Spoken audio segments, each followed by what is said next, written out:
Okay, I'm back.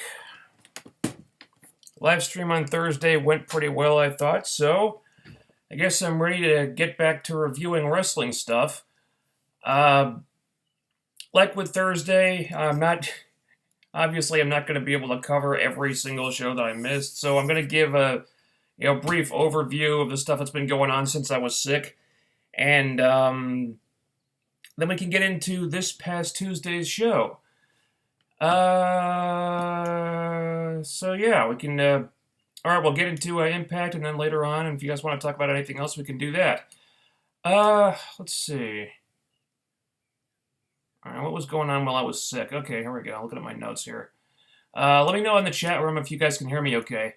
Didn't choose a great show to come back to. Oh well. All right, let me know if you guys can hear me. All right. Ugh. Fine. Okay, cool. All right, let's go. All right, what was going on while I was sick? Well, they went through a kind of a weird transitional period where the main event scene was a little confusing. I didn't have a solid grasp on who was feuding with who at the time, and it felt like the writers didn't either. There was a lot of moving parts that kept moving around. 1 minute they're teasing EC3 and Lashley and Galloway Bennett, and then EC3 is doing stuff with Bennett, and Lashley is going after Galloway. Things have been clarified since then. Everybody's paired off now, and the feuds seem more concrete. There's two problems, though. Number one, we're definitely hitting Matt Hardy overload right now. Because apparently he's in creative's ear, and they're listening to him a little bit more than they probably should be. I give him credit for reinventing himself to the extent that he has, but it's still more Matt Hardy than I care to see in my wrestling show. Number two, it feels like they're burning through their potential main event matchups really quickly. Between the Hardys, Bennett, Lashley, Galloway, EC3, they've got enough combinations to last for a while. But what are they going to do when it's Bound for Glory time and every possible main event is a rematch of something we've seen 3 or 4 times? I'm not sure. So there is a concern there that they're just taking every big match they can possibly make and just doing it one after the other, after the other, after the other. So, a couple of months later, what are they going to do? Elsewhere, my favorite thing on the show right now is the Decay. I still think Abyss is a bit of an awkward fit with the other two, but Steve and Rosemary are perfect together. I think the Rosemary character has been a complete revelation. She's the linchpin that makes this group work. Again, I think the writers have been a little confused about what to do with them. They wasted several weeks going after Eddie Edwards for some reason when I thought they wanted the tag titles. So you got Beer Money over here, but no, they're going after Eddie Edwards. Why? The Wolves aren't a threat to you right now. I didn't understand that. So their direction has been a little wonky, but the group itself gets a big thumbs up. I'm glad we're seeing at least some work being done in the X Division now. We're still not seeing very much of it, but at least it's going somewhere. It looks like there's finally some kind of storyline going on in there with Helms and his guys. It's not a lot to go on just yet. They're still not getting a ton of TV time, but it's a lot more than what we had before. Then we have the Knockouts. I'm very glad to see that Jade is the champion now, although I think more should have been done to build her up and give her more momentum before she won the title. Also, I didn't care for how she won it. The match was... I'm not going to say it was an afterthought, but it was much shorter than it should have been. Not nearly as dramatic as it should have been. It ended up being more about Gail and Maria than it was about Jade. Her title win felt very secondary to that storyline, and I didn't like how it was treated so casually. This is the woman who TNA seemed to want to be the heir apparent to Gail Kim. And her first championship win just felt really pedestrian, like it wasn't a big deal. So she's still, even if they have her pegged to be their next Gail Kim, she's still playing second fiddle, a distant second fiddle, to the first Gail Kim, and it shouldn't be that way at this point. So overall, the show has been pretty enjoyable for the most part, but there's been hits and misses along the way. Alright. I think it covers about everything I've missed. That brings us to this past Tuesday. We start off the show with a Knockouts ladder match for leadership of the Knockout division. When they first announced this the week before, I had a sinking feeling that this was not going to come off well, and it didn't. Complete lack of fanfare for one thing. No hype videos or promo packages or in-ring promos or anything. Just the show starts and boom, here's your Knockouts ladder match for leadership of the division. Oh, and by the way, Knockouts Knockdown is this Friday. I'm pretty sure that was all the promotion the show got, just a mention by Josh Matthews during this match. Disappointing. Anyway, the presentation really ruined this thing. It was criminally short for one. Like, I don't know, 6 or 7 minutes maybe. It was definitely way less than 10. Which is ridiculous. And nothing even really happened here either. The entire match was one good spot, with Jade getting powerbombed off the ladder, and the rest was just a bunch of brawling, and that's it. Really, the ladder felt so pointless. The only memorable thing that happened in this entire segment was Gail Kim getting kidnapped by the Decay. And that wasn't even about this match. It was about something completely different. And if the only interesting thing that happens here is not even about the match itself, why are you even doing a ladder match? What is the point?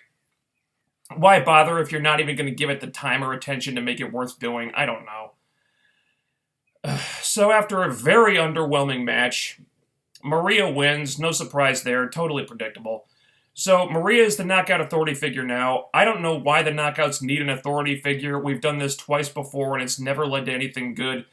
Maybe there is something to the idea of giving the Knockouts a different kind of storytelling engine to change things up a little bit. Maybe because it has been the same type of repetitive stuff for a while now, so maybe they could use that to tell different types of feuds and stories and stuff. So we'll see.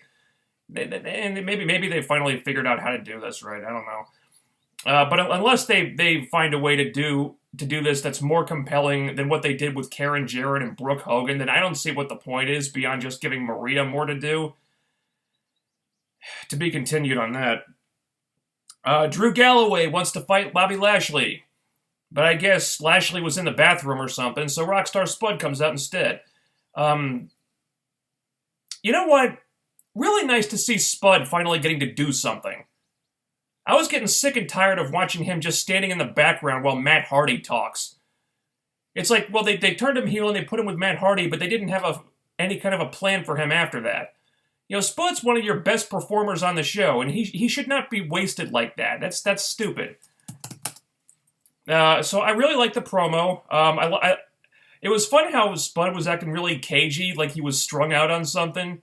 I mentioned on the Heelcast, which is up on tnasylum.now, check that out, that he's kind of acting like he did a couple coke lines right before he came out to the ring. It was a fun performance, actually. So I was liking that. I was enjoying, Spud being Spud and finally getting to do stuff. But then they had to go and ruin it by bringing Tyrus out there. Oh, God. So next week, Tyrus is finally cashing in his world title shot, huh? Yeah, I really don't give a shit. I don't think I'm alone in that. First of all, Tyrus sucks.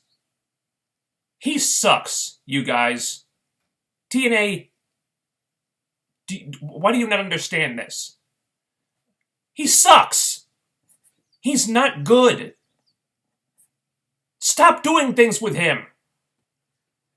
Second, they have done nothing to build this guy up into anything at all. Alright, Drew is defending his title against Matt Hardy's butt monkey. But yeah, that's a great match for Sacrifice. Oh, and by the way, next week is Sacrifice, in case you didn't know about that. I just found out about it on this show. I really don't care about this at all.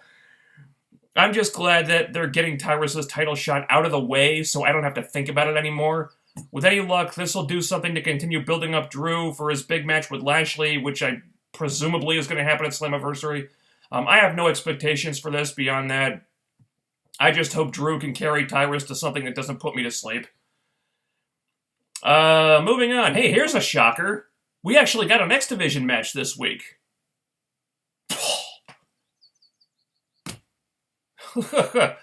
And a title match, no less. where not a single guy got his entrance shown. Womp womp. It's on the short side, but it's a really good match while it lasts, you know? Cool to see Andrew Everett finally show up. I think he's been on the roster for a while now, so it's nice to see him finally. I'm not really familiar with the guy, but it's a new talent and finally some kind of storyline direction for a division that's needed an adrenaline shot for a long time.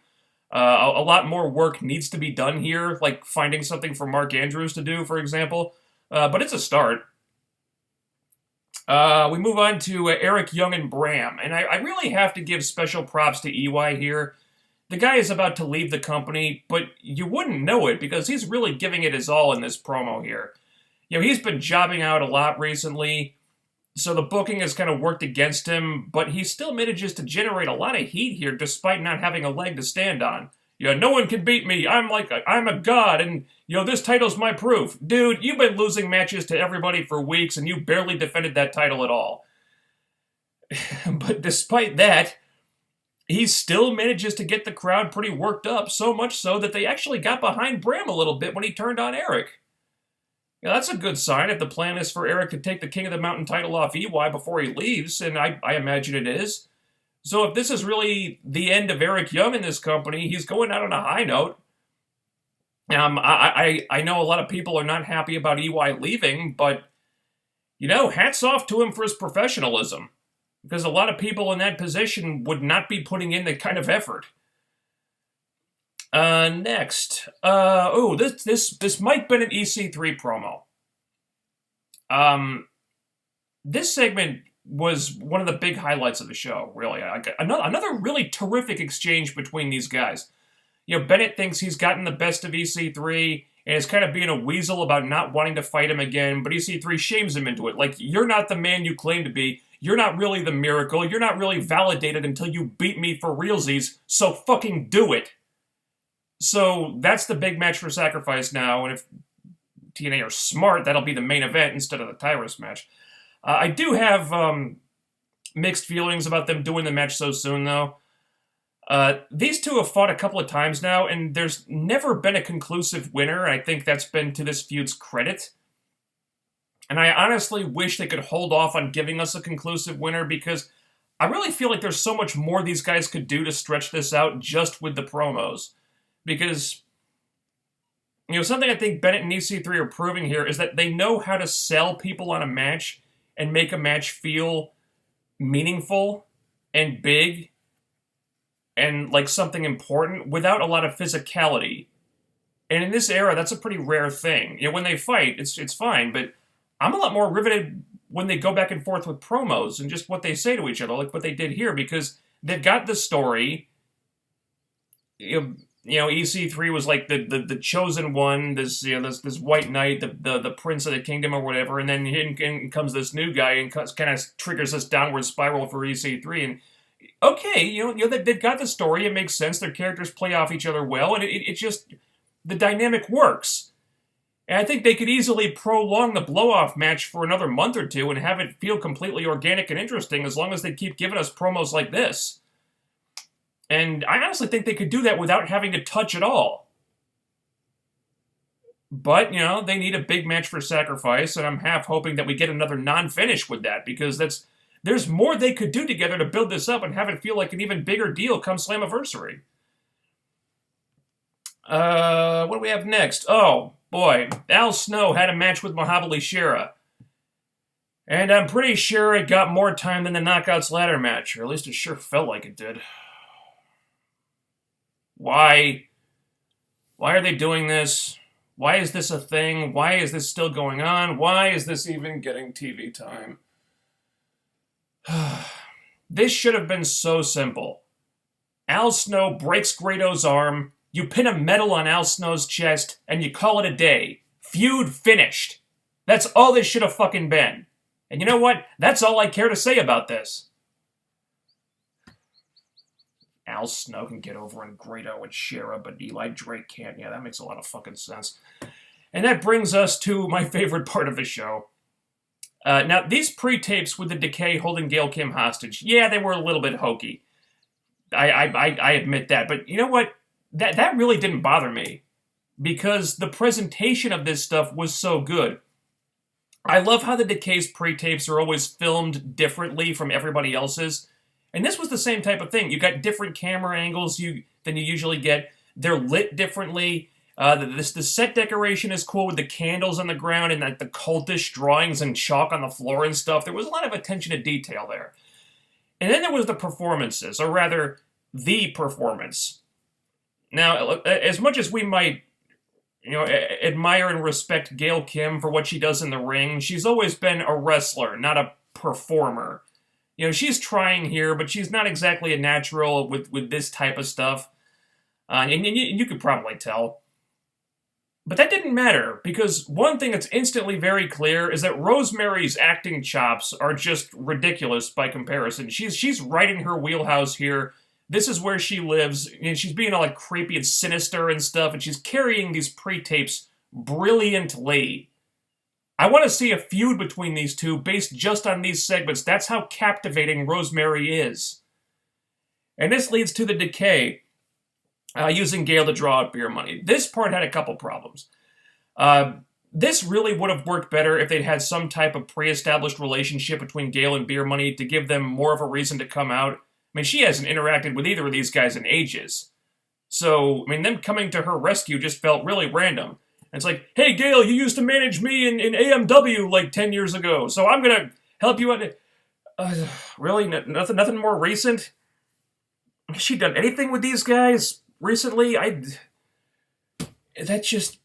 There wasn't much of a connection there, and I think it would have enhanced this greatly if there had been one. The other problem was something Abyss said. Alright, these promos were all good here, but when Abyss says, give us a tag title shot or Rosemary's gonna snap Gail's neck, then you've taken things a little too far. Obviously, Rosemary is not going to commit murder on national television. Suspension of disbelief disappears at that point. So, you know what? Let's change that to something she can actually do and get away with. Like, bludgeon Gail into unconsciousness with a tire iron, or spray Gail with a very special kind of poison mist. That'll do something really bad to her. I don't know. Just something. Just anything other than getting into something that would get Rosemary arrested, So aside from those two gripes, I thought this Decay angle was terrific, honestly. I don't think the build-up to them getting this title shot has been great. It's been really on and off. They were preoccupied with Eddie Edwards for a while. Then they beat Beer Money in a six-man tag, which should have been the impetus to start building up to the match. But then suddenly Beer Money, you're giving a title shot to the Bromance instead. What the fuck is that about? It almost felt like they were ducking the Decay for a while. And I know that wasn't intentional, but that's kind of how it came off. Because you've got this team who just scored a win over you. They're waiting in the wings, and you saying you'll give a title shot to anybody. Okay, well, why aren't the Decay first in line for that? Why aren't you giving them a title shot first? Because they just fucking beat you. But no, then you give a title shot to the Bromance. What the fuck? Makes no sense. So it would have meant a lot more, I think, if they'd been building up to those two teams clashing the whole time. Because this is obviously the only big match you have in the tag team division right now. It's obvious where this was going. But instead, the build-up was kind of all over the place. That could have been done better. But the angle on this episode, really, really good stuff. Rosemary is just a fucking star. All that said, what the hell is a Valley of Shadows match? I don't know. Alright, now as for this main event. Excuse me. I confess, I really didn't have a ton of interest in this going in. I knew Matt and Jeff would deliver something good. But we already saw this feud a couple times in WWE. I don't care to see it again. I think they did decently with trying to build the storyline into something, with Matt kind of turning into what he is now and Jeff fighting against it. But the whole thing just felt old and weak sauce to me. We've been here before, and I just don't think I'm going to see anything with Hardy versus Hardy that's going to really spark my interest. But, you know what, I got to give credit where it's due. Even if I didn't really care so much about it, they had a pretty damn good match here. You know, there were some great spots. I love the side effect on Jeff destroying the ring barrier thing. And that spot at the end. Jesus Christ, Jeff, you fucking lunatic. I mean, yeah, okay, Shane McMahon kind of beat Jeff to the punch and stole his thunder with the spot off the cage at WrestleMania, but let's not make light of what Jeff did here. I mean, that was still an insane thing to do. An insane spot. So even though I wasn't anticipating this match all that much, damned if these guys didn't make the most of it. I don't know how they plan to follow that up at Sacrifice, though. Are they going to have Tyrus jump off the top of the building or something? Probably not. We'll see. You know, I saw online that a lot of people were down on this Impact. I don't really agree with that. Okay, yes, it was not perfect. Obviously. All right, the Knockouts match was presented poorly. The Al Snow versus Grado and Sheriff feud, just get that away from me, please. And Tyrus being anywhere near the vicinity of the world title picture is something that just needs to stop immediately. But there were bright spots on this show, too, and they were pretty damn bright. You know, I love the Decay angle. Rosemary's becoming a real breakout character here. The EC3 Bennett promo was great. There's some actual progress with the X Division and a really crazy ending to the show with the Jeff Hardy spot. So while there were things that I wish they weren't doing, certainly, I felt like the good outweighed the bad here. Apparently I'm in the minority on that one. But, you know, that's how I felt. So, let's get time for you guys to sound off in the chat room. Okay. Alright, let's see if I can get through these in a reasonable amount of time so we don't go like 3 hours here. Thoughts on Velvet not re-signing with TNA? Oh, what do you think my thoughts are on that? I'm very happy. Of course, you know, we've been through this before. You know, she's left the company a couple times and always come back when she realized that nobody else wanted to hire her. So, there's a big part of me that does not suspect, that does not think this is going to stick. That, you know, 6 months from now she'll be back like nothing happened. But for now, Velvet Sky is leaving. That makes it a good day. Yeah, it's funny, you know. I look at the Knockout roster now,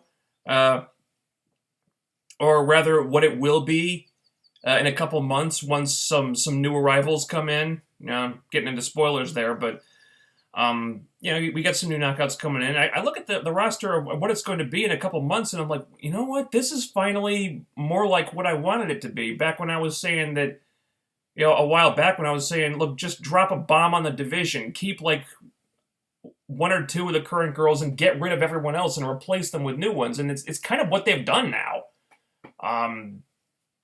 It feels like, you know, they've got a good core group of some really solid talents in there, and it makes for a much more exciting Knockout division than what we had before. You know, Velvet's a great addition by subtraction. You know, she was adding nothing there, adding nothing anymore. But so we got rid of her, and we got some really interesting talents coming in too, and I'm really happy about that. Maybe you don't let the door hit her on the way out. Yeah, exactly. Al Snow is in very good shape. I don't have a problem with him being on the active roster. Al Snow better than Shira and Grado combined. You know, I will. You know, okay, look, I'll give credit to Al Snow. He's not a spring chicken anymore, but he's still in phenomenal shape. And he has cut some good promos during these segments. I will say that. Look, he comes off very believable as this jaded, bitter veteran. His performance has been good. It doesn't mean I want to see the feud, though. I really don't like Grado, you guys.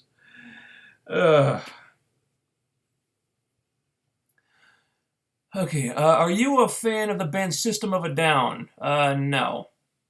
Not really. It's just, the music is just not my thing. The idea of Al Snow in 2016 is just dumbfounding. Yeah.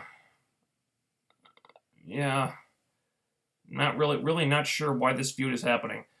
Favorite cards of the shows. Did you hear the line Josh Matthews said to Spud, calling him a ring rat during the episode? No, I missed that one. No, I just can't imagine Bram as a face, even though he's got a good look. He's got a good look without the beard. Well, I don't know if he'll necessarily be a face. Maybe more of a tweener, or of a guy who just hates faces and heels equally. Yeah, they don't necessarily have to make him a stereotypical face to make him cheerable. You know. 9 minutes for the ladder match, really? Wow, I thought it was less than that. How do you do a 9-minute ladder match? Dude, back during the Russo era, they were doing 2 and 3-minute ladder matches. Seriously. I think they did one ladder match that was like 90 seconds.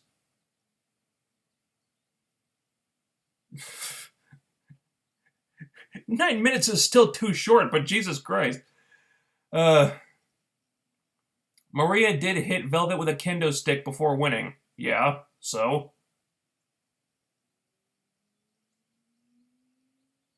It's still a ladder match where nothing really happened. They had one good spot in that whole match. Your thoughts on the current state of TNA and the rumors of the company? The Harris boys are involved in, or whatever the name is, being investors who will take over TNA. I haven't really been speculating on that. Again, I talked about this in the heel cast. My thinking is nothing is for sure until it's for sure. And until then, it's just speculation. There was speculation a while back that TNA was for sale. What happened with that? Nothing. Maybe the Harris boys are involved with this Aero Lux thing. And maybe they're not. I don't know. Until we know something for sure, I'm not really going to speculate because it's just going to make me nuts, I guess. Supposedly, TNA owe money to this production company. And if they don't pay that money back, then they could take majority ownership away or something like that. But, owe money for production costs. What production costs? They're not touring right now. They've cut costs everywhere. They're not doing pyro anymore. How much money could they possibly owe this company? Plus, they've just dropped a lot of big contracts. They've got a new revenue stream with this new TV deal. I'm not terribly concerned that anything is going to happen there. One thing we know about Dixie Carter is she is incredibly stubborn and will fight tooth and nail to retain control of this company no matter fucking what. So if there is any possible way under the sun to make that happen, I'm sure she'll take it. So I'm not overly concerned about anything happening there. I think there's a new rumor that came out last night that they were about to partner with some kind of investment firm, and that was going to be like the merger or whatever it was. But like I said, it's all rumors right now. Maybe when something definitive happens, then we can talk about that. But until then, it's just all speculation. Let's see. The idea of Drew versus Tyrus being a main event sacrifice is questionable. Oh, questionable to say the fucking least. Like I said, I hope EC3 versus Bennett needs to be the main event of that show. At least it gets Tyrus' title shot out of the way finally. But I agree with you. Yeah. It's about the only good that comes out of this. Tyrus sucking, you don't say. Have you heard of TNA Fun Mecha quotes from Twitter? No. Is that some kind of parody account? Like Glum George Lucas or something? I really like Glum George Lucas. Helms Dynasty. I like Trevor Lee's nickname, the Technical Savage. Yeah, I do. I still wish they'd change his look a little bit. But, it's a good nickname, I guess. It's like the fourth week in a row that Trevor Lee's entrance got cut. Also, why does he use Shane Helms' theme now? Well, Shane Helms is the one who's doing all the talking. Shane Helms is the one that people are familiar with. Maybe once they get Trevor Lee, uh, once they get the audience familiar with Trevor Lee, maybe they can give him his own theme song. It seems like they are kind of behind the ball in the theme song department, though. I mean, they had the Dollhouse break up weeks ago, and yet all three of them are still using the Dollhouse's music. You know, so they got to kind of light a fire under their asses in that regard. Um, like I said, it's some progress with the X division, but not a lot. Giving them entrances would be the next step. Still see Trevor Lee with no personality or unique qualities whatsoever. Really? So you don't like this? That's not a personality trait?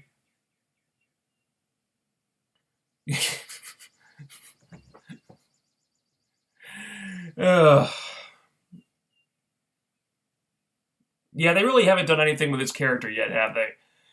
I guess it would be nice if he actually got to talk. Um, Maybe they don't trust his mic skills, so that's why they're letting Shane Helms talk for him. But who knows? Uh, yeah, it would be nice since this guy is the X Division champion to kind of build him up and tell people what he's all about because he's still kind of nondescript. We still don't know really anything about him. Uh, so that would be a step forward if we could do that. Issue personality in PWG. Okay. So maybe they should watch some PWG tapes.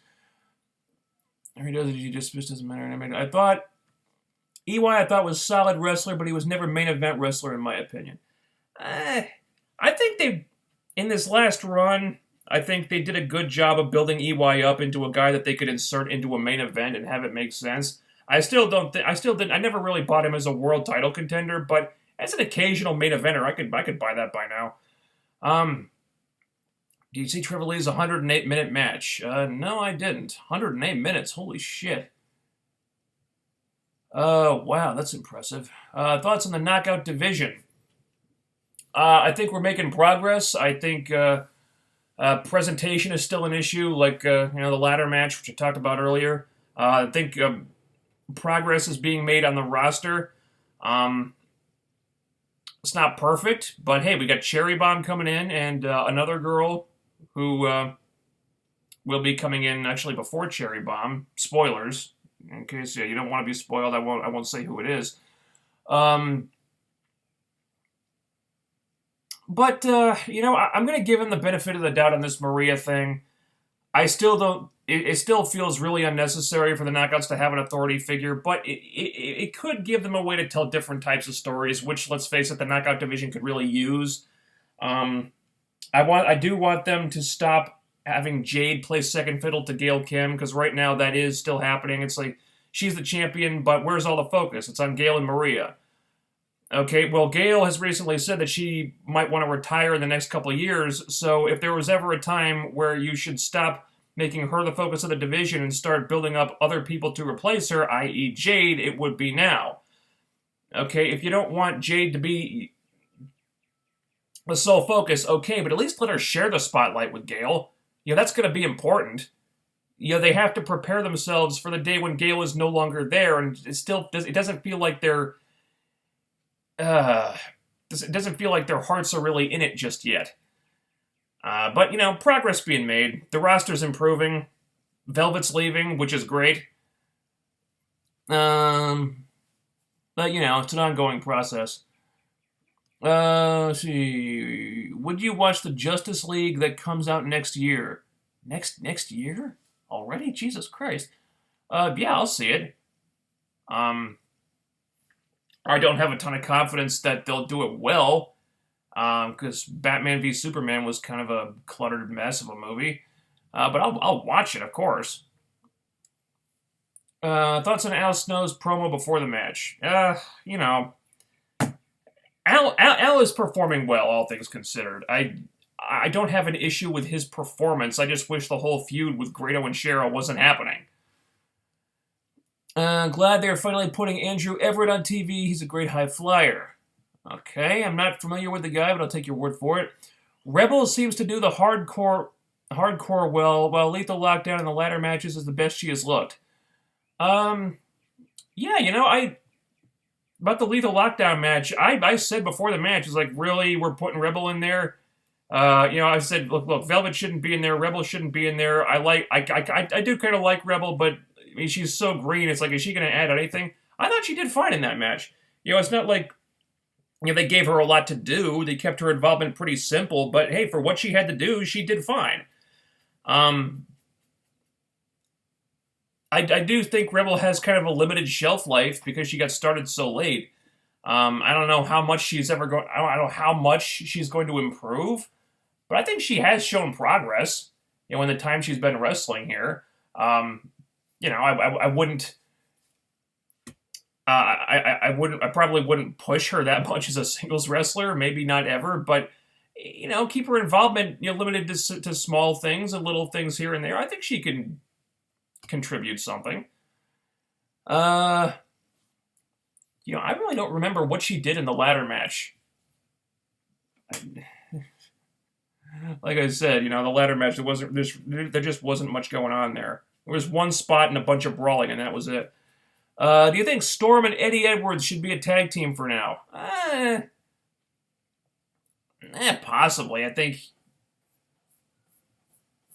do like kind of an all-star thing. Eddie seems pretty adamant about Davey's my partner, and otherwise I'm just going to do my own thing. But maybe for one match it would be cool. But I think Eddie is better utilized in the X division right now, just to give that division a little bit of star power. Do you like Gail Kim when she was a heel?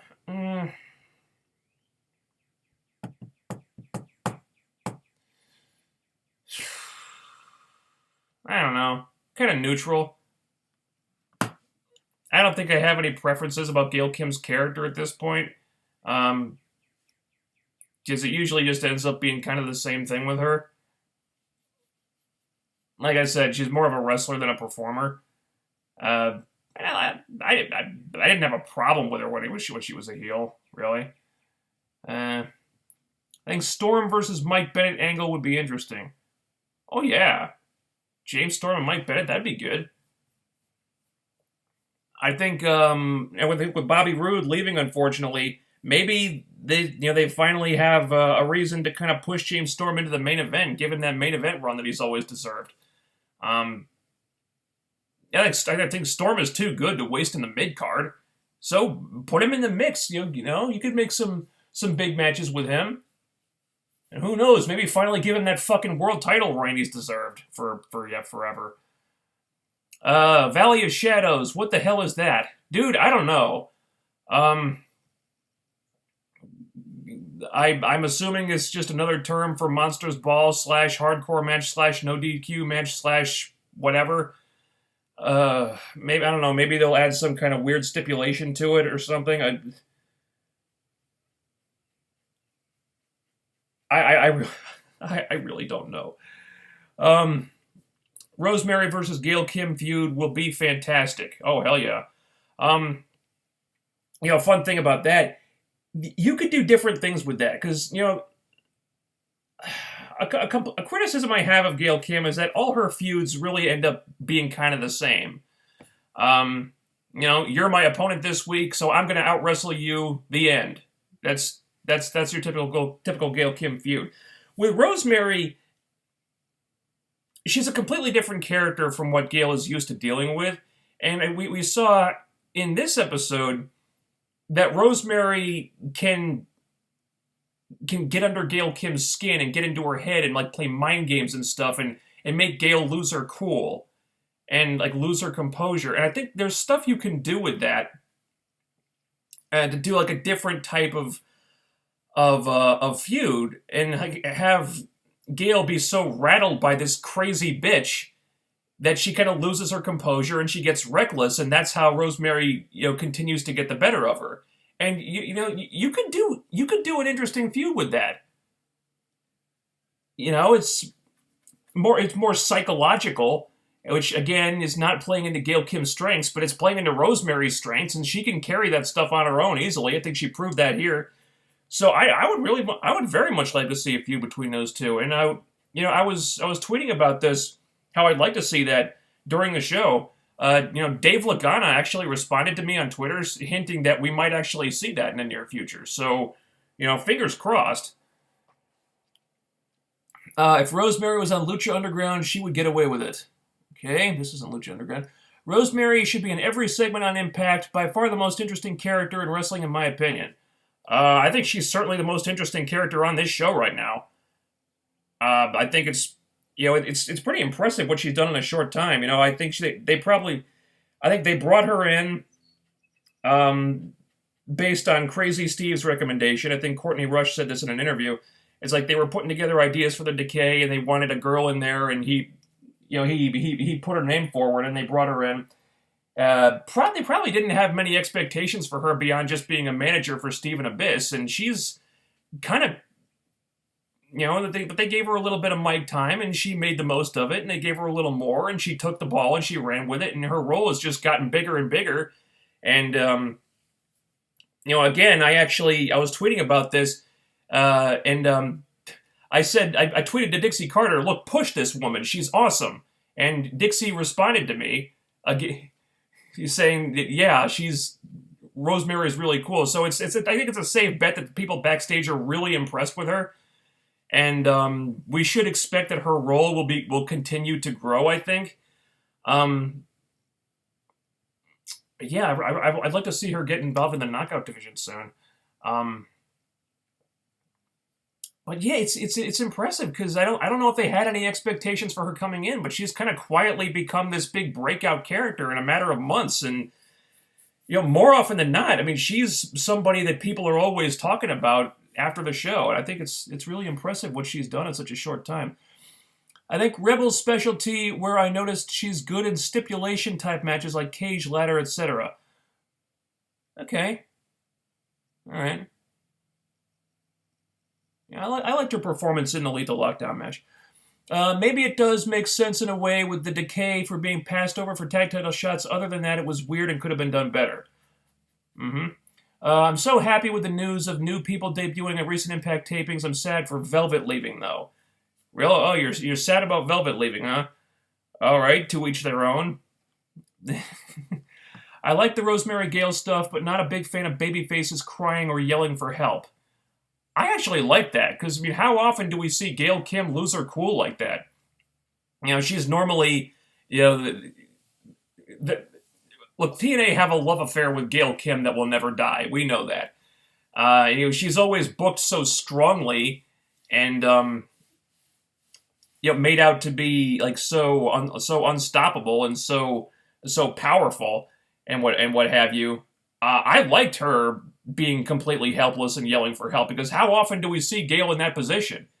That doesn't make Gail look bad. It makes Rosemary look good, because it shows that Rosemary and the Decay are capable of getting under her skin like that. That's why I think a feud with Rosemary and Gail would be so interesting, because if they could do more stuff like that, it's like, well, how often do we see Gail in this position? Never. It just speaks to how crafty and manipulative and cunning that Rosemary is. I still can't understand how Velvet, who has wrestled for over a decade, is still as bad as she is in the ring. Well, let's be honest, her wrestling career was never really based on her wrestling ability. Being well over a 10-plus year veteran, you would expect her to improve somewhat. Doesn't seem like she has. But yeah, her career has never really been about her wrestling ability, let's be honest. Gail yelling for help is logical in a kidnapping scenario. Yeah, exactly. Does it play a Jeff Hardy off the chain? Yep, yeah.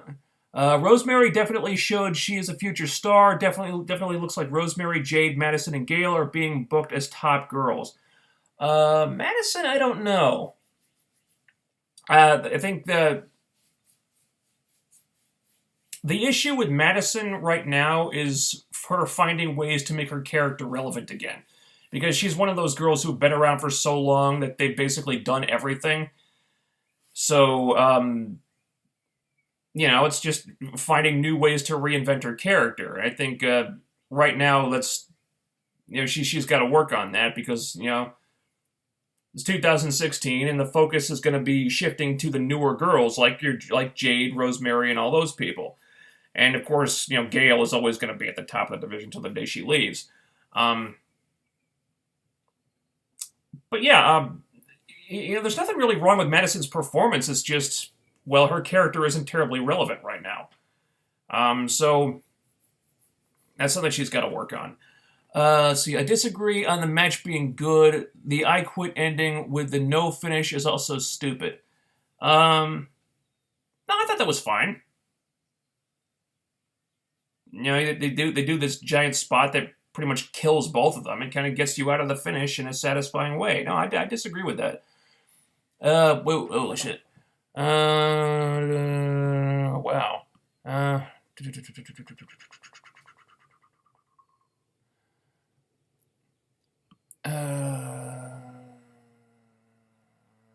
Where did I leave off? Here we go. I was sad to hear about China. Glad TNA gave her that one last match. Yeah, it's too bad about China. I was really sad. I talked about that a little bit on Thursday. It's like she OD'd and people didn't find her for a few days. It's really sad how she ended up. Because, she was kind of a pioneer. I mean, she opened the door for a lot of girls who wouldn't have had an opportunity in the business otherwise. It's always kind of depressing when wrestlers' life and career end up like that. Would have been nice if she'd been able to mend fences with WWE before she died. It's really unfortunate. Sad to hear China pass, and weird that her only match at TNA was at Sacrifice 2011, which was also her last televised wrestling match. Yeah. Best Jeff Hardy stunt in WWE and TNA. My favorite was when Edge spearing Jeff at WrestleMania 17, as well Jeff jumping off the set onto Orton. Jeff's stunt in this episode was cool too. Yeah, those would probably be my two favorite Jeff Hardy spots in WWE too. Thoughts on WrestleMania 32, since you weren't around doing live streams at the time. I talked about that on Thursday. I'd probably give it like a 5 or a 6. The matches were enjoyable for the most part, but creatively it was kind of a mess. God, this rash is really bothering me again. God damn, this thing won't go away. Yeah, not one of my favorite WrestleManias for a lot of reasons. Rank it somewhere in the middle, maybe. Which women wrestlers should TNA bring in? Kaylee Ray, goddammit. Yeah, they could start with her. Beautiful people gone from TNA? Possibly. Angelina's contract expired while she was pregnant, but given TNA's track record, I'm sure they'll bring her back if she wants to come back. So they could probably, and I'm sure they'd want to reform the beautiful people with Angelina and Madison, because Lord knows that's their go-to angle for those girls. It's like, well, don't know what to do with Angelina? Well, that's no problem. Reform the beautiful people. We haven't done that in about 6 months. So she'd be in kind of the same boat as Madison. It's like, well, she's been around for so long and done so much. There's like nothing really fresh we can do with her anymore. So they gotta find some way to reinvent her character in a way that makes sense. I think she would have an easier time with that than Madison would, just because she has like a ready-made feud. We all know what it is.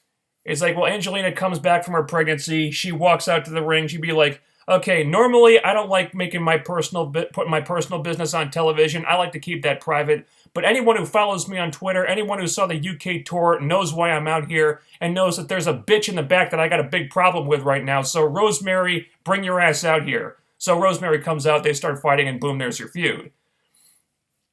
And I think with Rosemary's character and her ability to get under the skin and like worm her way like into the head of her opponents and everything, and her ability to play mind games and shit like that, there are things you could do with that feud. That would be interesting. I'm not enamored with Angelina's work lately. I think, in this last run, she was just kind of phoning it in most of the time. So maybe she's not entirely motivated anymore, and we don't even know if she's going to wrestle again after we don't even know like what her plans are since she's had the kid. Um, she's hinted that maybe she'll be coming back to wrestling, but she doesn't sound entirely sure about that. So we'll see. Thoughts on Christian's run in TNA? I liked it. I thought he did a good job showing that he had main event potential. Uh, I'm glad he finally got the world title run that I thought he had the potential to do. So I enjoyed his run in the company, honestly. I was totally convinced that something serious happened to you. Glad to hear you were doing your reviews again and doing good, even though it sounded like your illness almost killed you. Well, it wasn't that bad. This was probably the sickest I've ever been, though. Again, went 2 weeks without eating solid food. I really couldn't do much of anything except lie around. So I spent a lot of time in bed watching old episodes of Man vs. Wild on YouTube. I watched a bunch of Netflix shows. I really couldn't do much of anything. I couldn't. At my worst, walking had become pretty hard. Getting up and down the stairs was pretty difficult. I was in a lot of pain, just with body aches and stuff. It was just it was pretty miserable, and I think I ended up losing like 10 or 15 pounds or something like that. I'm doing a lot better now, thankfully. If I could just get rid of this rash, and the night sweats are still a thing. I'm still sweating through my sheets every night, so I can't really. It's really hard to get a good night's sleep. I had to take a little nap before I started this live stream because once again I just couldn't get a lot of sleep. But yeah, I still don't know what that was exactly. Doctors told me a couple different things. First, it was a viral infection, then a bacterial infection, then mono of all things. I still don't know what it was exactly. I don't think the doctors know either. Seems like I'm almost done with it now, though, which I'm happy about. Knockout division shaping up right now. We just need more X Division stars. Glad to see Andrew Everett return. Agreed. Small knockout roster rundown without spoilers. 2 knockout originals, 6 indie battle-ready wrestlers, 2 up-and-comers, 1 authority figure, 1 part-time wrestler. Yeah. Yeah, that sounds about right. Al Snow without head doesn't feel the same. Why is Billy Corgan in TNA? He's a producer. Yeah, I guess him and Dixie Carter knew each other. He'd done some music for them in the past, and I guess they just stayed in touch. And they talked, and she liked the ideas that he had and stuff. And so she said, "Hey, why don't you come work for us?" And he said yes, and now he's one of their producers. Was Russo trying to break a record when it comes to ladder matches? What the fuck? Quite possibly. Yeah, because for a while it seemed like they were doing those damn things every week. Feud between Al Snow and Mahabali Shera and Grado is probably to start Mahabali Shera's push, because remember, the India tour had been rescheduled to summertime this year. Yeah. Because, Shera's their gateway star over in India, so I guess if that tour is happening now, they're going to have him doing something on the show, because he's going to be a big attraction over there. With Velvet leaving, TNA best news ever until she comes back because nobody wants to sign her. Yeah, like I said, we've been through this before. She's left the company full of bravado a couple of times, and she's always come back. So she'll be gone for a few months, maybe, and then she'll realize, oh shit, I can't get into WWE because Bully Ray, my boyfriend, doesn't have the pull backstage to get me in, so what the hell am I going to do? Well, I guess I'll go back to TNA, because at least they want to hire me. So with any luck, we'll get at least a few months without Velvet. I am half expecting her to be back at some point. Valley of Shadows is probably just a Monsters Ball match with a new name. Yeah, most likely. If they sign Leva Bates and Veda Scott now, they will have all the A talent from Knockouts Knockdown. Well, Leva's got a broken ankle right now, as I understand it. I would love it if they signed Veda Scott. That'd be great. I haven't seen Knockouts Knockdown yet. I'm gonna try to get that later. Let's see. Alyssa Flash, Sarita, and others were all jobbers to Velvet, which clearly was a huge mistake. Oh, dude, don't even get me started on that. Over/under on when Velvet Sky re-signs with TNA. I say 6 months. One of the big things that Arrow Lux played for was for the transportation of all the talent to the last tapings and the current tapings. Okay. All right. Thank God that Velvet Sky left TNA and hopefully makes time for Cherry Bomb and Courtney Rush. Well, it's not exactly like Velvet Sky been getting a huge push before she left. I mean, they've been quietly kind of phasing her out, for a while after Angelina left to have her baby, and they didn't really have much in the way of a beautiful people faction anymore, because her and Madison was always like the most underwhelming version of that group. But after the Dollhouse won that feud, it's like, well, they didn't really have anything for Velvet anymore. So she just pop up here and there, not really doing a whole lot. But it is a great addition by subtraction. It does make room for, Cherry Bomb to come in. And again, good God, can we get Cherry Bomb feuding with Courtney Rush on Impact? That would be awesome. Those two can carry such a great fucking feud. I mean, honestly, just let those two book the feud. Really, just let them write everything. I guarantee you we get something awesome. As long as Dixie Carter is in charge of TNA, I know I don't get to worry about TNA being sold, which I fear with new management running the company. Yeah, she is dead set about retaining majority control. If new people came in and took over, then we'd have to worry. But like I said, it's just speculation right now. The Twitter account rips on people's comments from the TNA Mecha site. I might check that out actually. No offense to the TNA Mecha site. I've got a couple people who write for that site. I still consider friends. I don't necessarily agree with their philosophy a lot of the time. Philosophy is not a great word, but the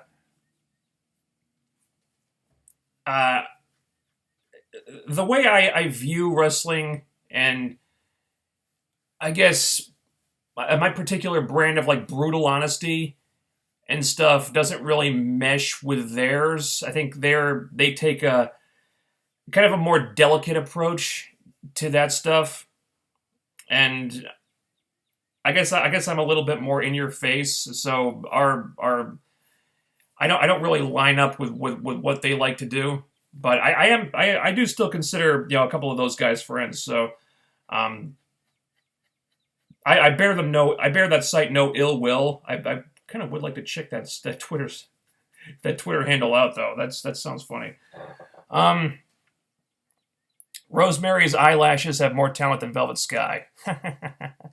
Yeah, I do hate all the Dollhouse members that still use that theme. All three need new music, especially Jade. I don't know why they're still using that theme song. Makes no sense.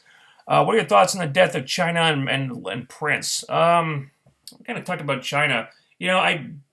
I was never really a fan of Prince's music. I didn't really have any thoughts on him. It's just really sad when a celebrity dies. I know he's a guy who made a real big impact on pop culture. A lot of people are sad about it. I don't have a lot to say about Prince dying.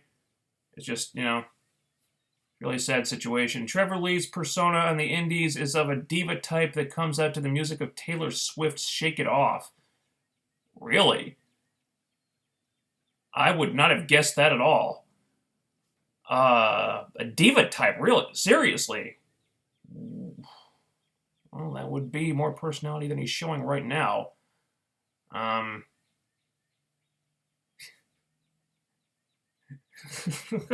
sorry, I'm picturing him coming out to that song and him dancing while doing this.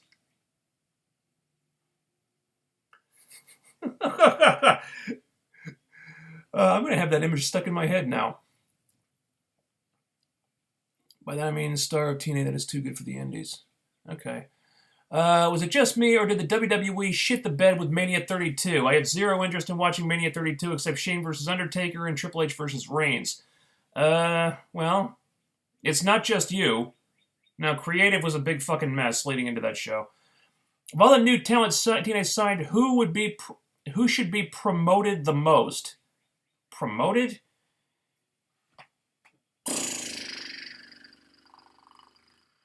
I'm gonna say Cherry Bomb. Because, just based on what I know about these people, she seems like the most marketable one right now. Your thoughts on Justice League versus Teen Titans DVD movie that came out? I have not seen it yet. I want to, I just haven't gotten around to it.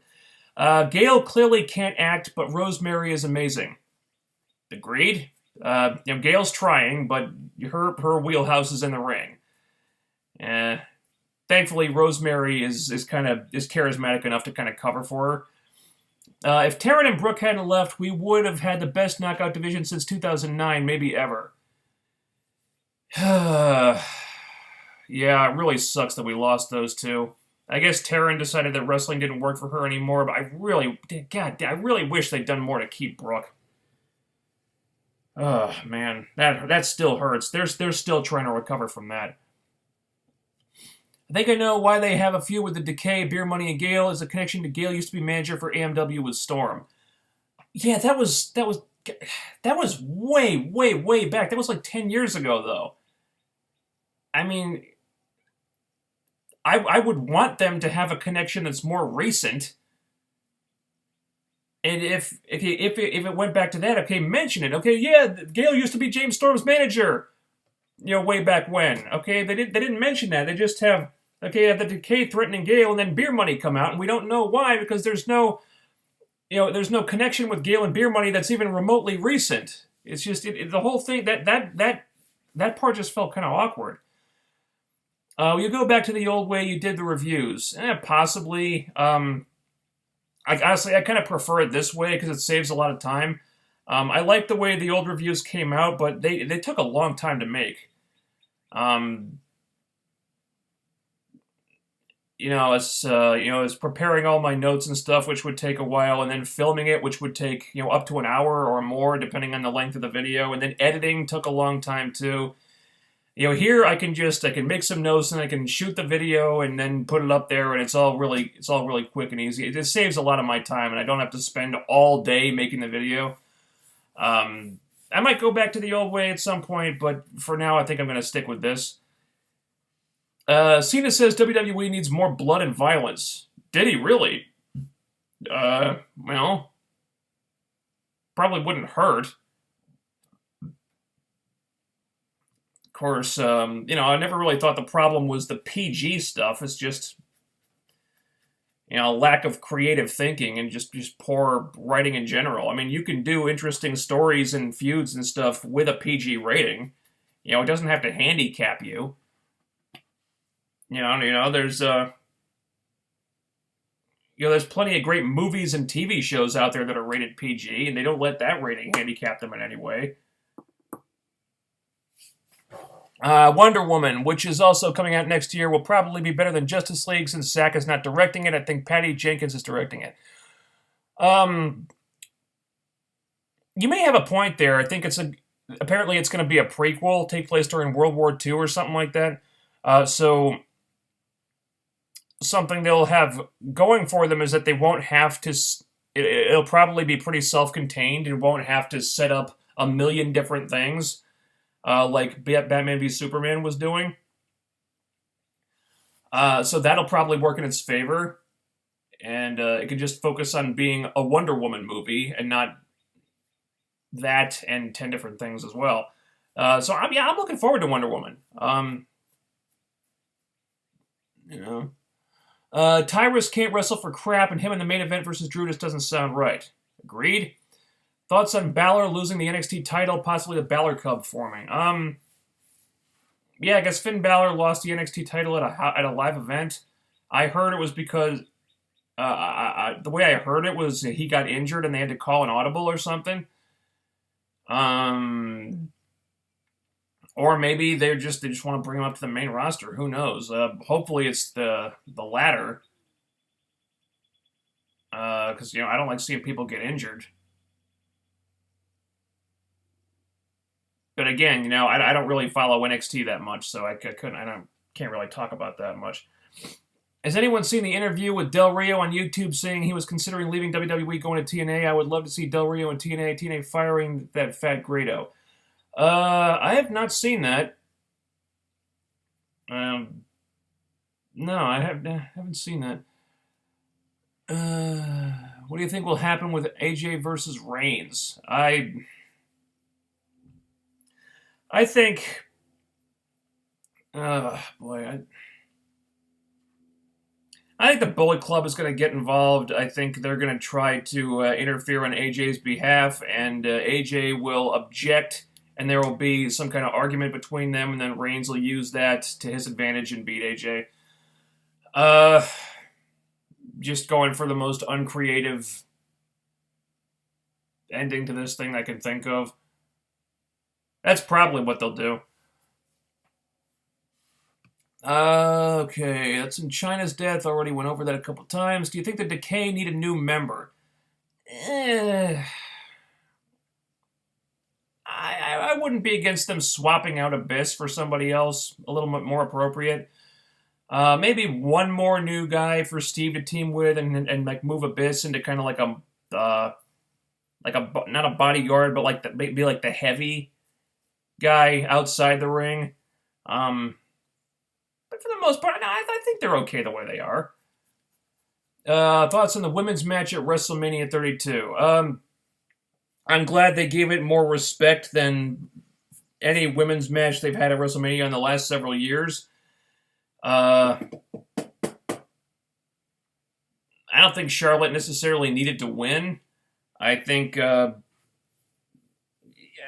think the time was right to probably take the belt off her. Maybe I think putting it on Sasha Banks would have made sense. Hopefully giving Becky Lynch a resolution to the storyline of Ric Flair constantly getting involved in her matches. So I figured maybe have Sasha win the match, but have Becky get a measure of revenge on Rick. That would have felt more satisfying than what we got. Of course, I was rooting for Becky Lynch to win the match. Of course, that didn't happen. I didn't expect that to happen, but I guess they're still rolling with Charlotte. Okay, fine. I'm not against that. I think she's done a good job. It's just, I like the match for the most part. I'm glad they had a title match instead of just some multi-woman schmaz where they throw all the divas into the match just to get them all on the show. They kind of did that on the pre-show. All right, whatever. I like that they actually got a title match. That was nice. Thoughts on the newly revived Women's Championship belt? Well, it doesn't look like a butterfly. That's a step up. Well done. So no more Velvet defeating people that are clearly better than her. Yay. Yay. I heard a rumor on Facebook that Roode and Young were leaving TNA going to WWE. Of course, nothing is for certain. Well, it does appear that's the direction Roode is going in. I don't know about EY. Now, have you celebrated when you heard that Velvet? How you celebrated when you heard Velvet's this guy was leaving? It was pretty subdued. I was happy, of course, but again, I'm half expecting her to be back within a few months. So I'm not going to get my hopes up too much just yet. Whoa, shit. Lost my place again. There we go. Do you think Jade will use her high-flying moves more now? Well, it looks like they're going to be starting the process of turning her face. So I would expect that, yeah. Hope she breaks out Skyrim at some point. What do you think about James Cameron announcing that there will be 4 Avatar sequels? That's confidence. He is very confident that people have a desire to see 4 more of these fucking movies. Well, who's going to argue with the king of the world at this point, I liked Avatar. I think it was more of a visual achievement than a storytelling achievement. story-wise, there was nothing really special about that, or innovative, or original, or anything. In fact, it was pretty derivative of a lot of different things. I don't know what he's got in store for us for 4 more movies, but with his track record, you probably shouldn't bet against him. I'm not terribly excited about it, but who knows? I still haven't seen Batman v Superman, but something tells me I'm not missing much. The best Batman was Christian Bale. Rotten Tomatoes gives it 27% rotten, and users give it 68% good.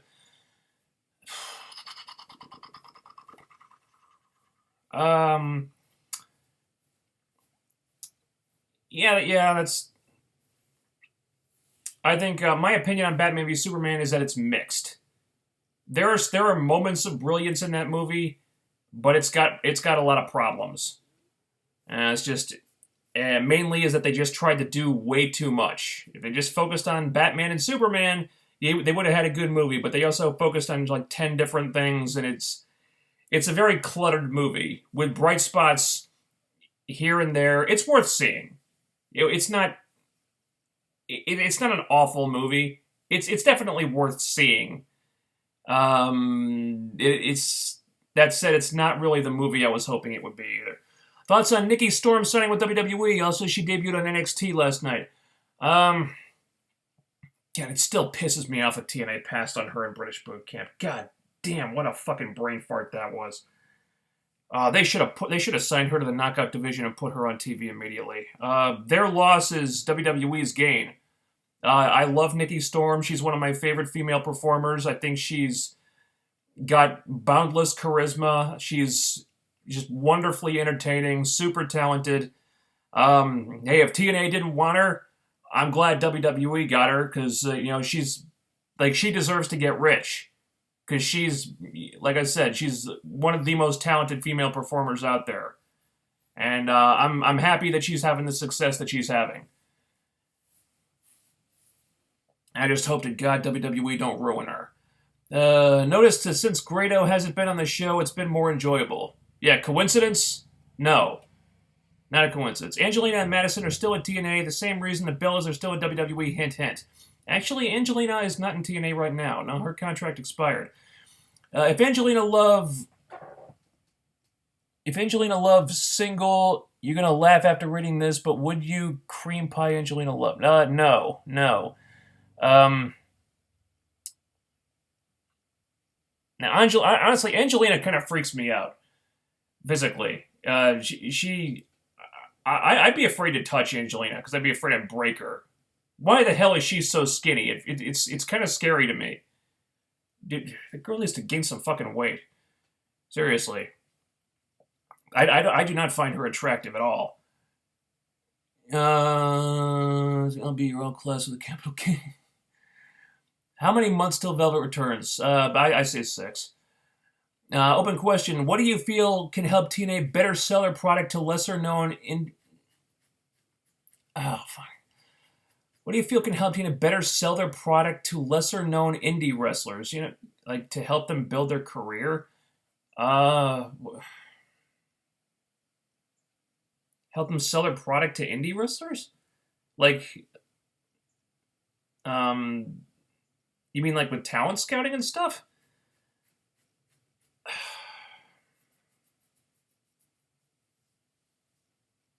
God, I don't know. I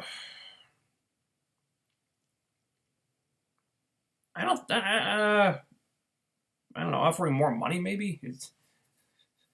We've seen a couple cases of wrestlers choosing ROH over TNA. Maybe it's just maybe a case of better booking to try to improve their image because TNA have kind of stigmatized themselves over the years of being like the redheaded stepchild of professional wrestling. They're still kind of fighting that. I think it's just a matter of putting on a good product and a respectable product and kind of repairing their image in the eyes of the wrestling industry and stuff. And as they do that, maybe indie wrestlers will see them as not such a bad option after all. I don't know. Could Billy Corgan be the new head muckety of TNA? Head muckety? I'm not sure what that means. I think he's a guy with a really smart guy with really good ideas. I would probably take him as head of creative. I'd certainly take him as head of creative over John Gaburek, who I don't think is suited for that job at all, if that's what you mean. Still wondering what'll be done with Storm being in his tag team partner split. I'm hoping they promote him to main event status. Give him that main event run he always deserved. I heard a Knockouts Knockdown that you may want to skip the match between Rebel and Shelly Martinez. Yeah. I kind of assumed that. Yeah. I like Rebel, but wow, Shelly Martinez, what the fuck? That was... You don't need to be a wrestling genius to know that was not going to be a good matchup for either of them. Velvet's career was all about her looks, yet you compare her looks to Gail, and Gail is way more attractive these days than Velvet. Okay, have you seen the new Jungle Book movie? No, I wasn't going to see it, but I've heard nothing but stellar reviews, so I guess I'm going to have to see it. In fact, I'd like to see it tonight. So I'd like to finish this stream up and then go to the movie theater because I'd like to see that tonight actually. Who should Rosemary feud with? Cherry Bomb. Or, failing that, Gail Kim. Like I said, based on what they did on this show this week, I'd like to see a Rosemary versus Gail Kim feud. I think there's a lot of interesting stuff they could do with that.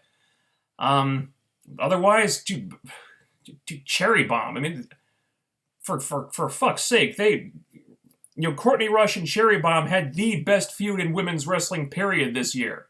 And it's still going on. Reference everything they're doing in Smash Wrestling right now. So just put them in a feud, for God's sake.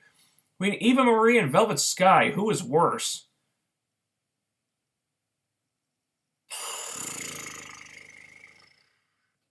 Christ, I don't know.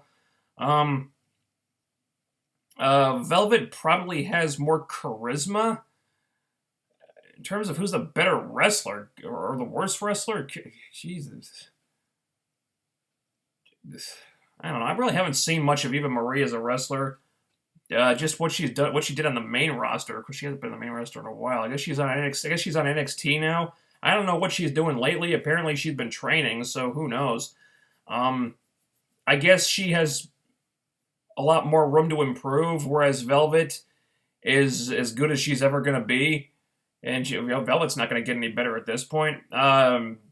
Who's worse? I guess I'd say Velvet, just because Eva Marie is younger and she might get better. Who knows?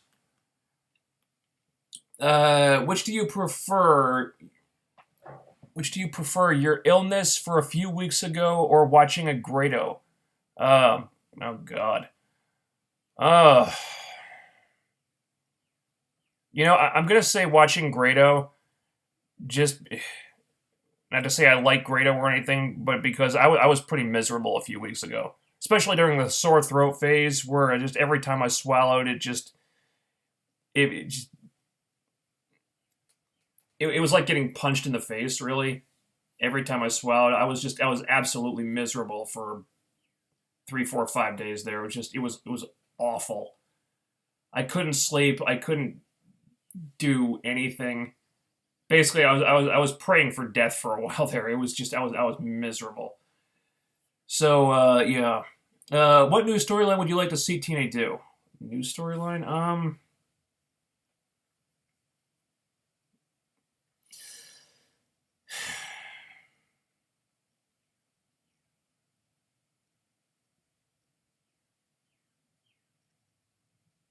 It's a good question.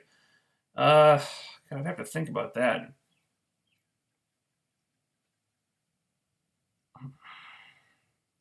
I had one, I had one thought, maybe taking Cherry Bomb and Pepper Parks and pairing them up with Mike Bennett and Maria, have them be like the hot married, like the faction of like the group of like the hot married couples, or something like that. I thought that had possibilities. Also, Courtney Rush, Rosemary versus Cherry Bomb. Do that as soon as possible, please.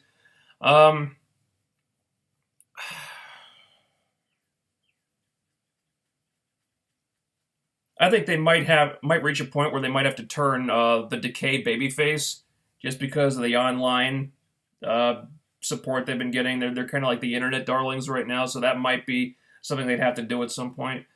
Uh, Now, when Davey comes back, do you think he should turn heel or go for the world title? No, they should reform the Wolves because they need tag teams. You know, they lost beer money. You know, EY and Bram. They need tag teams desperately.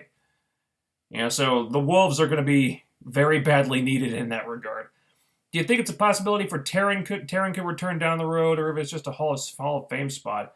I don't think she was around long enough for a Hall of Fame spot. Could she return at some point? Sure. Doesn't look like that's what she's interested in doing right now, though. Should Lee and Everett be a tag team or just X Division wrestlers? Both. I think they're badly needed in both aspects. I would love to see Del Rio go TNA. They should build a Hispanic faction with him and possibly Rey Mysterio and Tigre Uno. Well, the Hispanic faction, huh? Well, I still have nightmares about Mexican America.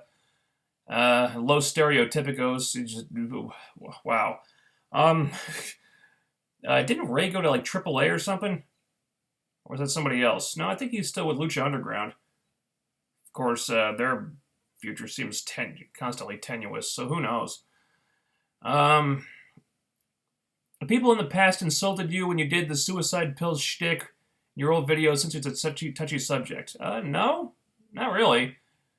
You know, I always played that for laughs. I don't think anyone ever really took it seriously. So no, I never really got any criticism about that. That there was one time when Fourth Dimension Fool Killer said he was bigger than God. A couple people didn't like that. So I had to apologize on his behalf for that. But no, the suicide pills. No one ever said anything about that. Should TNA do those on location segments more? Possibly, if there was a reason for them. You know, those might cost a little bit more money. So yeah, but you know, if there was a storyline reason for them, why not? Whoa, holy shit. Yeah, a whole bunch of new questions. Finn Balor saying he'll be in the main roster Monday. All right. We'll see. Why doesn't TNA do more tornado tag matches? Those are awesome. Well, they don't have a whole lot of tag teams to work with right now. It's probably part of it. Velvet Sky had not a single great match in her entire career. That is sad. Okay, WeBear50 is leaving for the day. Okay, thanks for joining us. The Reigns Triple H match was good. I know WWE will overrate it as the greatest thing ever. Dude, they overrate everything as the greatest thing ever. Seriously, every WrestleMania is the greatest WrestleMania of all time. They say that every year. Favorite DC superhero, male and female? You know, I'm really not a DC guy. I've always been a Marvel guy. Favorite DC hero, probably Batman. Favorite female heroine? God.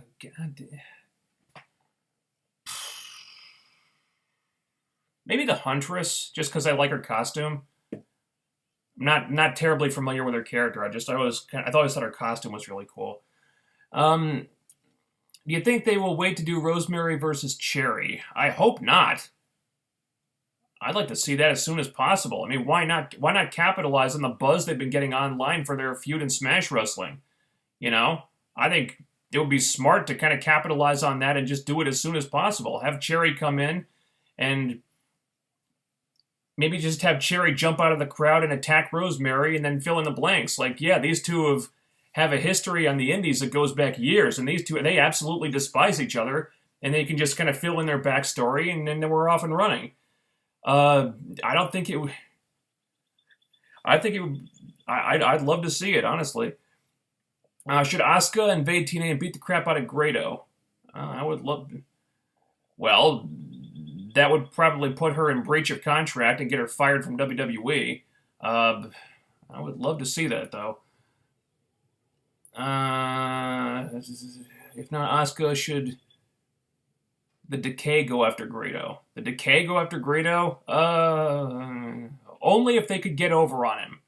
If the plan was for Grado to get over on them, then fuck no. Keep them away from each other. Do you feel Marvel opened a door that it can't really close with all the cinematic universes? Because it seems like everything with a franchise has to open a cinematic universe. Possibly. I think Marvel showed that it can be a very profitable and lucrative thing to do. And as we've seen in Hollywood, if one thing is a success, everybody's going to try to copy them, and then it's going to become this big thing until everybody gets sick of it and it's not profitable anymore. So yeah. Yeah, they probably opened a door. Yeah, there, yeah. Nikki Storm is good on the mic, but TNA already has good mic workers in the Knockout division. Well, getting another one couldn't hurt. Although I said this in TN Asylum forum, I think yesterday, in their efforts to rebuild their Knockout roster, they've quietly been acquiring a lot of really great female talkers. I mean, some of the best in the industry. Maria, Courtney Rush, Cherry Bomb is no slouch. Plus, another new girl that's going to be coming in the near future is probably one of the best female talkers in the industry right now. Again, no spoilers, but if you want to know who it is, that information's out there. So they're not going to be lacking for great talkers in the Knockout division, but still, them missing out on Nikki Storm, that still hurts. If you could replace any of the current Knockouts for any new Knockouts, who would they be? Any of the current Knockouts?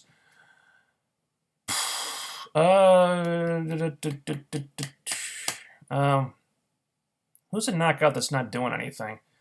I guess I'd replace Rebel, and not that I don't like Rebel, it's just, well, her upside is limited, just for a couple of reasons. I do like her though.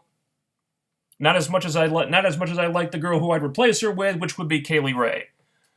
Your thoughts on Tina's new training partnership with Al Snow's Wrestling Academy? Well, it couldn't hurt.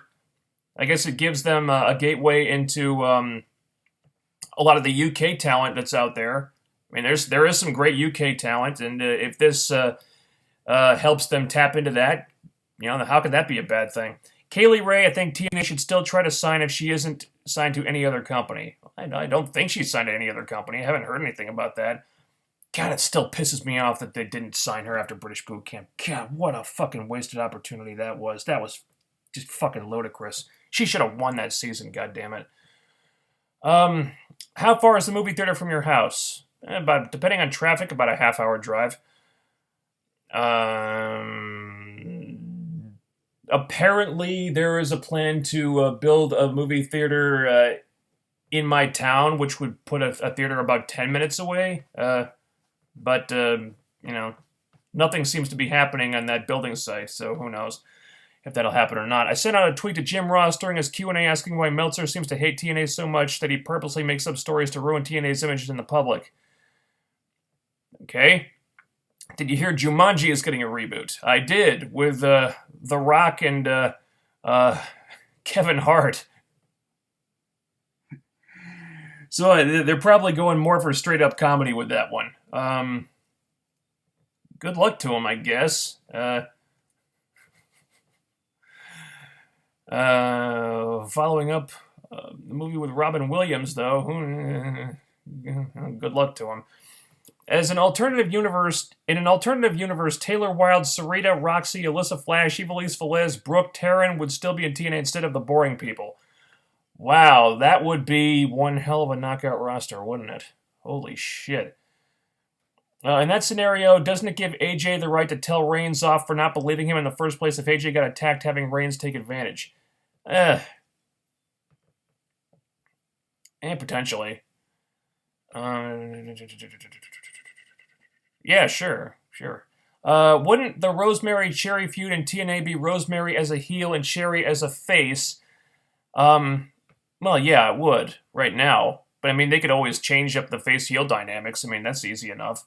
I think their feud definitely works better when Cherry is the heel and Courtney / Rosemary is the face. But I mean, I don't see why this would stop them. Um, I mean, you could change that up. And I mean, these two are certainly charismatic enough to work with that. I mean, if you want to make Cherry the face, Rosemary the heel, okay. I think that would work for right now. Let's see. Oh, that. There go those damn questions. Wow, a lot of questions getting in. Should the Dollhouse just break up and have Rebel and Marty go their own ways as singles wrestlers? Well, the Dollhouse is kind of already broken up. I mean, they can't be a faction anymore. I guess that means they just can't be a trio anymore. No, I think Rebel and Marty are okay as a duo right now because, honestly, if they split up and went to singles, I don't know what the hell either of them would do. They probably got more mileage in them as a duo right now. Just because, well, because I don't know what there is for them. I'm kind of expecting both of them to kind of fall by the wayside now, because now that Jade is split from the group, it's like, well, that was obviously always going to be the plan. I don't know if they have a big investment in either of the other two, but we'll see. How was your evil twin, Fourth Dimension Fool Killer? Was he like you while you were sick? No, he was probably at the strip club spending all my money. Again. Money that I needed for antibiotics and stuff. Seems like something he would do. Velvet was at the WWE Hall of Fame and pics her on her Instagram. Yeah, well, yeah, that's not surprising. If Velvet was going to NXT, she should get the Asuka welcome, if you know what I mean. Yeah, that would be nice. She is not going to NXT, though. I mean, Asuka beats her up. Yeah, I got it. I got what you meant there. Do you think it's time for Havoc to return to TNA? Well, no spoilers again, but it seems like they've got a person coming in to fill that role that previously Havoc was filling. So let's give that person a chance first. Scarlett Johansson singing Trust in Me in the Jungle Book is seductive as hell. If she doesn't get an Oscar nomination for Best Song, I will be shocked. Okay, so a lot of people saying the Jungle Book is it's a really great movie. I wasn't planning to see it just because I really don't want the bare necessities stuck in my head again. Because I always thought that song was really annoying. Actually, but so many people are saying this is a fucking great movie, so I guess I have to see it now. Maybe TNA should have a Psylocke type of character, and no, I do not want Gail Kim in that gimmick. Give it to Jade. Let her run with that. One thing I noticed all companies is that when we're strong men's division, noticed all companies is when there is a strong men's division, there's a weak women's division, and vice versa. I think about it from WWE to TNA to WCW ROH. Okay, I don't know if I agree with that, but yeah. All right. When there's a strong women's division, there's a weak men's division. Not necessarily. You think TNA should have a darker tone, or is the tone fine the way it is? Darker tone? No, I think it's tone-wise it's alright the way it is. It'd be cool to see Petey Williams make one last run in TNA. Sure, I guess. I think Petey's been retired for a couple of years now, though. This is just a statement from me, not so much a question, but Kenny Omega is awesome. Agreed? It only took nearly a decade for Velvet to finally leave. Yeah, right, she'll be back. Give it a couple months. Like I said, we've been through this before, and she's always come back, so... Thoughts on Shane McMahon on his current role on Raw? Creative-wise, it was completely fucked up. Vince is so dead set against Shane running Raw that he puts him in a match with The Undertaker in a Hell in a Cell match at WrestleMania, and then after Shane loses, he just lets Shane run Raw anyway because fuck it. Creative is fucking awful on that show right now. And honestly, I think Shane running Raw has already kind of lost its luster. The novelty is worn off because he's not really doing anything. He just shows up here and there, he makes a match, and then he leaves. And It's just I like Shane. I like the authority not being a thing right now, but it's you gonna do something with him, or is he just there for shits and giggles? You know. Um, so I don't like the way they set it up. I don't like the way they put him in charge of Raw. I think it was completely stupid and made no sense. And now they're not really doing anything with him, and I think the novelty is wearing off pretty quickly. And big surprise, I think the last Raw got the lowest rating since January, something like that. I mean, clearly something's not working. Uh, so leave it to WWE to bring back Shane McMahon, and then just within a matter of weeks have him mean so little. It's just really sad. If you could bring back an old TNA intro song, which song would it be? Maybe that. I forget the name of the band. What was it? ADAM, something like that. I kind of like that song. I do kind of like the Billy Corgan music that they're using right now, though. So that's fine. Have to credit you. I have no idea how you can watch TNA. I know WWE is very inconsistent, especially with booking, but I can't even watch TNA. You know, I get asked this sometimes. I think I really enjoy just analyzing wrestling and dissecting it, and just kind of just like determining why things are done and stuff like that. And at the end of the day, I think TNA always gives me stuff that I want to talk about, even if it's not good stuff. WWE, I just find like really boring, and it just I don't care to discuss it all that much at the end of the day. But with TNA, it's like, okay, I can talk about this and I can talk about that, and even if people aren't enjoying the product, I still find things that I want to discuss about it. You know, just because that's the way my brain works, I guess. In a Lucha Underground scene, it showed a picture of Hernandez missing. Yeah, hopefully he stays missing. I would love to see TNA change the look up with TNA Arena and not just the entrance stage set up like they revamp apron logos and ring rope colors. Oh yeah, especially for like big shows, like if it's okay, like next Tuesday is Sacrifice. Okay, well change the ring apron and change the ring ropes and stuff. Just make the show look different, so it feels like a different show. Stuff like that. I wish they could do that stuff too. Maybe it's not in the budget right now. Is Fourth Dimension Fool Killer responsible for WrestleMania 32? Possibly. That would totally be something he would do, just to put Roman Reigns in the main event, just to piss everybody off. How would you book Rosemary and Sherry if TNA gave you the ball? Wow. That's not a question I can answer quickly, because that would require like an entire fantasy booking column. God, I kind of want to write that now. Shit. Well, like I said earlier, just strike while the iron is hot. I mean, I think you could literally just have Cherry Bomb jump the rail and attack her, and then fill in the blanks later.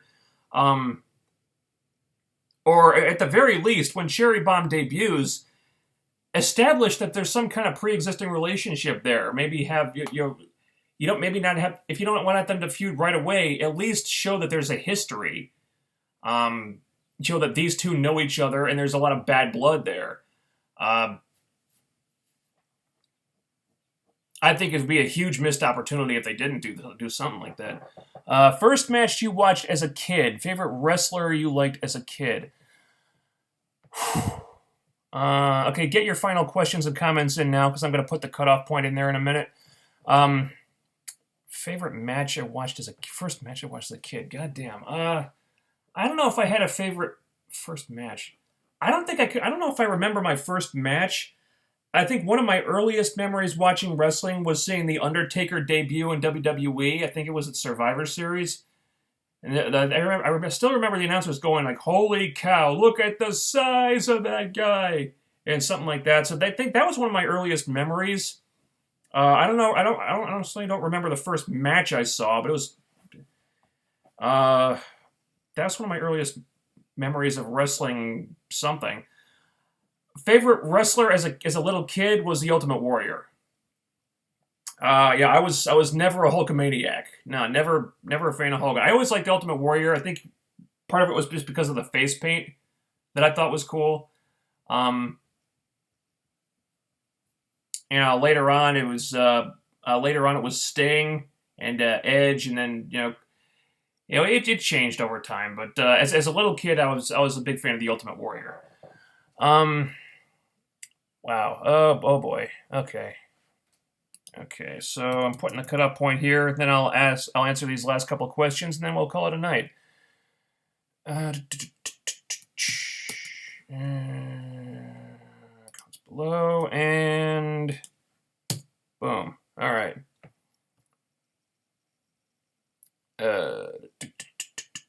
You pumped for Game of Thrones? Yeah. Um. I had a couple issues with the show last season. Definitely some pacing issues there. I'm excited for it. I think I am really interested to see what happens with Jon Snow. I do not believe that he's dead. I think he's dead right now, but I do think he's coming back in some way, shape, or form. Everyone is denying that. They're saying no, Jon Snow's dead. He's dead. That's it. Kit Harington has just been filming stuff with him as a corpse. Okay, well, if that's true, he's been filming an awful lot of stuff with him as a corpse. There's got to be a reason for that. So I would not be surprised at all if he stayed dead for the season, and then the big cliffhanger at the end in the season finale is Jon Snow coming back to life somehow. Everyone is saying no, he's dead, and that's it. Well, maybe he's going to come back as something or someone else. I still think Melisandre is going to bring him back to life. I don't know. I don't think it'll happen right away, but I think that's what's going to be happening. How fast would you promote Samoa Joe from NXT to WWE? Well, he's the NXT champion right now, assuming that sticks. Let him have a good run with the NXT title, and then give him a couple months with that at least, and then I don't see any reason to keep him in NXT long term. So yeah, I mean, let him have a good title run there, and then bring him up to the main roster. How would you watch Asuka versus Nikki Storm? Oh, abso-fucking-lutely, I'd watch that. I think they could have a really fun dynamic. Asuka was this just this unstoppable ass kicker, and Nikki Storm was the cowardly heel and stuff. I think Nikki could milk some good comedy out of that. TNA has much promise, but I feel what has been a lot of what has put them in a rut was not having enough to go on creative-wise. They've had some pretty decent moments. Not having enough to go on creative-wise. Well, they have been over-reliant on a few go-to angles over the years. Invasion angles, power struggles, big-ass heel factions. It would be nice to see them spread their wings and try different things and stuff. But overall, though, I don't think they're in as big of a creative run as WWE is. Tyrus is world champion or Spud is world champion. Oh, Christ. I would say Spud is world champion, honestly. I mean, he had... he cashed in option C one time. I'm not saying that him as the world champion would work, but I mean, maybe for one night, he could, defy all the odds and be the underdog who finally won the big one, and then the next night he could lose it again or something. I don't think either is a viable option, honestly. But if I had to choose, I'd go with Spud. If you were in charge of creative in WWE, how long would Reigns have to be built up before getting in the world title scene? I would see him have a good title runs with the IC and US titles for 2 years. It depends on a lot of things, like how well he's getting over, or what kind of feuds he has, how well he performs and stuff like that. Really, I don't think you can put a time limit on that. I think it would be different for everybody. It all depends on a lot of things. Do you know you laugh like the bad guy from Billy Madison? Do I? God, I haven't seen that movie in years. I forgot how that guy laughs. Thank you.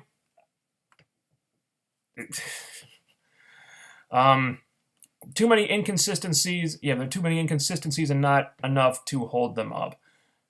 I will cop to that. There have been creative inconsistencies in the company over the years. A lot of things that they started and just didn't follow up on, angles that got dropped with no explanation.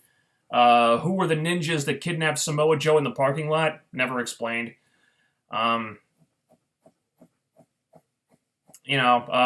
Kong leaves the company, never really addressed on the show at all. Stuff like that. Yeah, so it would be nice if they could kind of, dot the I's and cross the T's a little bit better. Probably try to, shore up creative and just offer like proper resolutions to things, even if they have to end an angle prematurely. It would be nice if they could be a little stronger in that regard. If you had to make one decision to improve TNA, what would it be? Advertise more.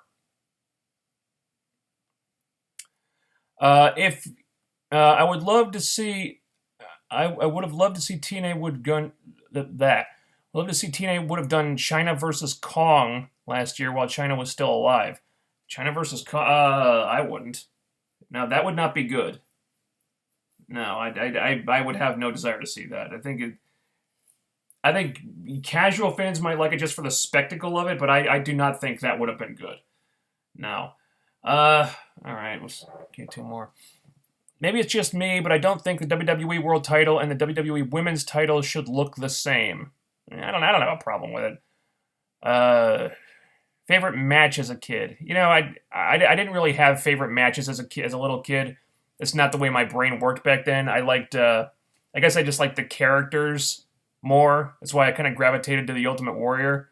I don't really remember any matches as a kid, honestly. Not until I got older and started